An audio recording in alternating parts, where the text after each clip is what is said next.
What is a dialogue? Well, it's a conversation between two people. So to logos, it means it has to have meaning. And the meaning is the context of the whole meaning of everything, from the Greek of meaning of the world, meaning of your purpose, meaning of everything that's around us. Another way of thinking that is, as we go into the dialogues, you'll see I bring in the concept of Gestalt, which is on a similar theme. So a dialogue is a conversation between two people. In my understanding of it is, it's a kind of student-mentor type of dialogue, but it doesn't have to be like that. It can be between two people of equal standing who want to explore their different views on a subject, and through discussion and conversation come to a better understanding for both of them. Now, this use of that type of conversation, two people talking to each other, and it is usually just two, but sometimes it can be a wider audience, but it's usually a person who actually knows already the direction of the conversation and is trying to, as it were, educate the other people to help them understand something which perhaps they don't fully understand. And more often than not, a person that they're talking to thinks they understand, but perhaps could understand a bit better. Or in the case of the dialogues I'm having with Corbin, he's earnestly seeking information, and my role is to try and communicate with him the kind of information that I think will benefit him. But mostly I need to understand from him what it is he feels and thinks he wants to know. And that's why I've used the dialogue technique rather than the lecturing technique, which is what's happening right now as I talk to you. Now, the history of someone teaching another person something using the dialogue method goes right back. It actually goes back beyond 300 BC. The best known use of it is in the Socratic Dialogues, and those were written down by a guy called Plato.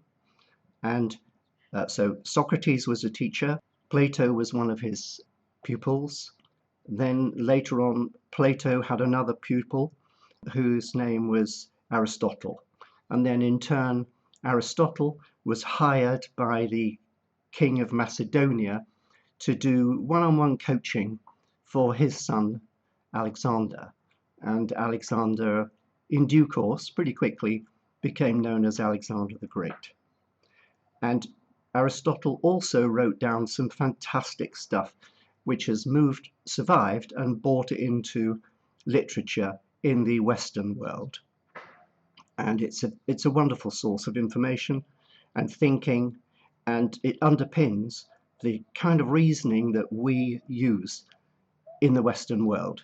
But it also draws to some extent from the Eastern traditions and Middle Eastern traditions and so on. So as you have spare time, as and when you have spare time, I encourage you to look at the Socratic Dialogues, to read Plato, and while you're at it, you might want to read people like Plutarch and so on. There's a lot of terrific learning, and a great hero of mine specifically is a guy called Cicero. Anyway, you can tell I'm very interested in the classics, particularly from the point of view of the development of thought and the development of thinking and the development of teaching.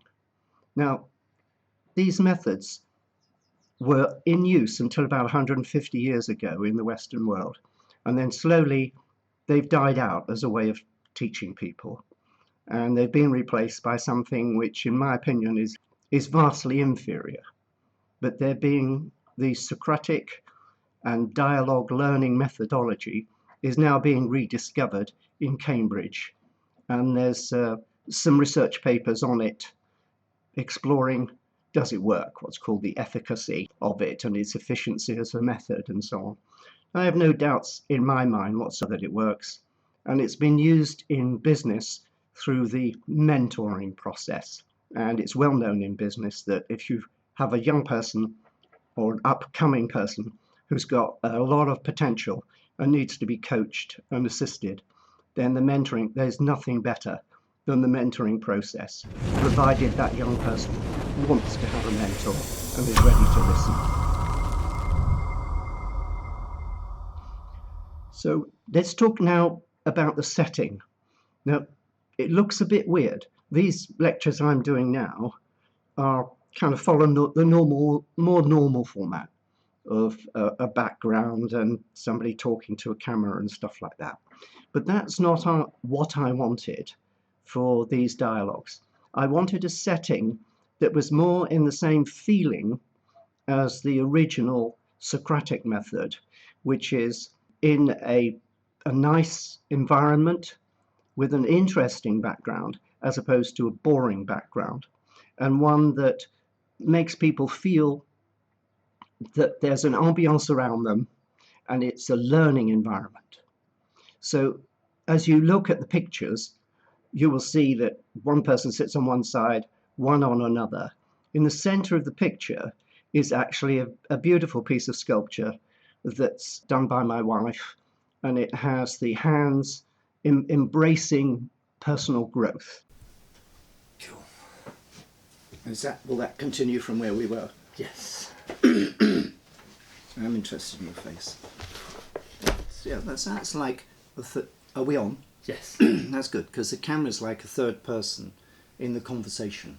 In the, I won't propose to talk particularly to the camera, but I might occasionally. But so in terms of my focus, I've asked you a question, so I'm looking at you for the answer rather than the camera for the answer, obviously. Yeah.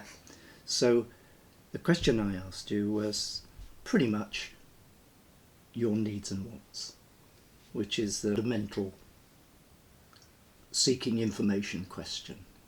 You want to, I want to understand, I want to learn what are your needs and wants before I go into any kind of telling process.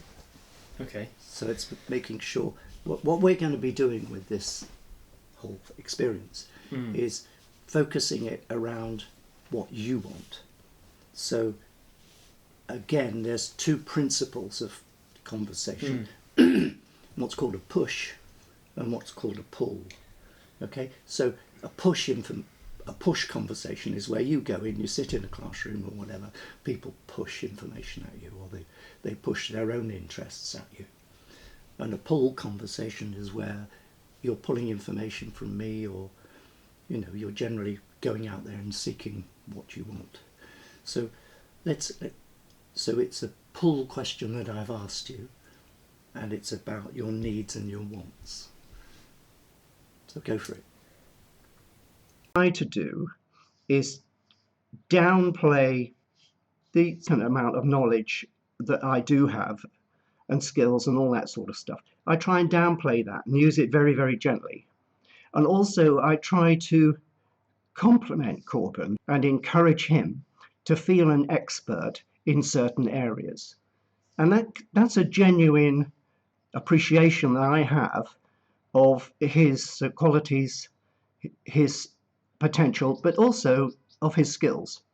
So he's the kind of technology person, and I try to be a bit vague about anything to do with technology. That's a teeny bit artificial, because I have worked with technology for over 50 years, and I've actually built computers and connect them together and all that malarkey. But I certainly don't know hardly anything about the modern way all these tools work. And so that can be an area of capability that Corbin has that I don't. And I try and keep the balance between my capabilities and his capabilities so that the dialogue is as much as possible a sharing.